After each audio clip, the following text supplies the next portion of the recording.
পুজো উদ্বোধকে আজকের এই অনুষ্ঠানের উদ্বোধক রাজ্যের জনপ্রিয় মুখ্যমন্ত্রী প্রফেসর ডক্টর মুছিয়ে দেওয়া যত কালো আধার মুছিয়ে দেওয়া মনের আকাশে জেলে দেওয়া আলো মঙ্গল প্রদীপ প্রচলনের মধ্য দিয়ে পঞ্চমবারের মতো শ্যামা মায়ের পুজো উদ্বোধন ফিতে কেটে আজকের এই উদ্বোধন করতে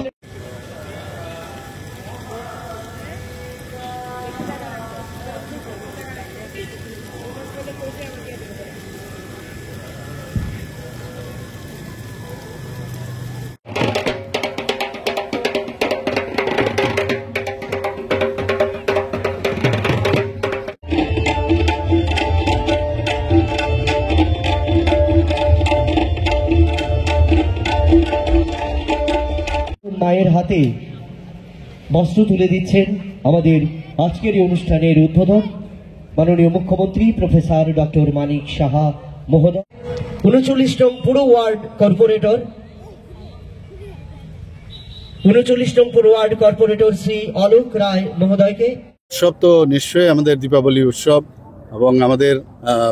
বাঙালিদের মধ্যে বিশেষ করে এখন বাঙালি না শুধু জাতি জনজাতি সবাই কিন্তু এই আলুর উৎসবে এখানে কালী পুজোও করেন এবং আমি রাজ্যবাসীকে এর জন্য দীপাবলি উৎসব উপলক্ষে আমি হার্দিক অভিনন্দন শুভেচ্ছা জানাচ্ছি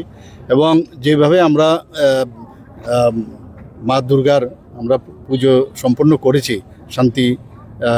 বজায় রেখে সেটাও আমি সবার কাছে আবেদন রাখবো যে শান্তিপূর্ণভাবে এই পুজো যেন সম্পন্ন হয়। মায়ের কাছে কি প্রার্থনা করলেন? মায়ের কাছে একটাই প্রার্থনা যে রাজ্যবাসী যেন ভালো থাকে, সবাই যেন এখানে আইন শৃঙ্খলা মেনে এবং একটা প্রকৃত রাজ্য হিসাবে যেন আমরা গড়তে পারি সেই সবার সহযোগিতা কামনা করেছি।